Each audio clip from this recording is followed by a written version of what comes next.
Welcome to my channel. These are 3 disturbing stories the cops couldn't help with.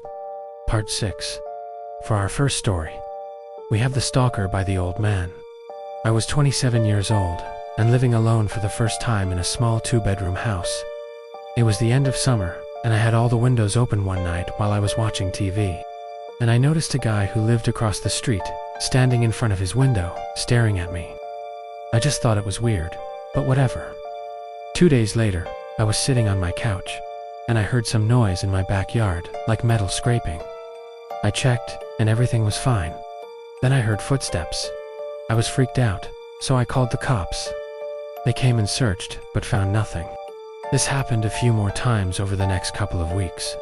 And every time I called the police, they said there was nothing they could do, because there was no sign of forced entry, and nothing seemed to be stolen. So they just suggested I get a security system. I installed a camera, and one night I caught a guy on video who was walking around my yard. A week later, I moved out, and the creep was never seen again. But a month after I moved out, I received a message from the new tenant in my old house. She told me she was having the same issues with the guy staring at her from across the street.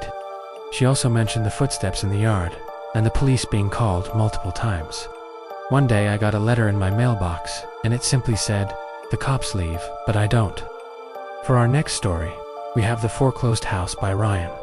I work as a property preservation worker, and I was working on a foreclosure. It was a house that was owned by an elderly woman who passed away. The house needed to be cleared out before it went to auction. As I was clearing out the house, I went into the bedroom and saw an old rotary phone on the nightstand. I picked up the phone, and I noticed that the receiver was dead.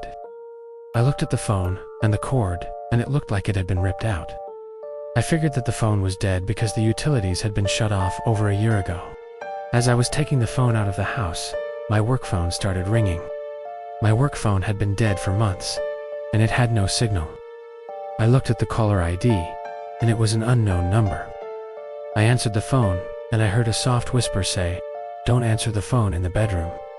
I hung up the phone and I went back into the house.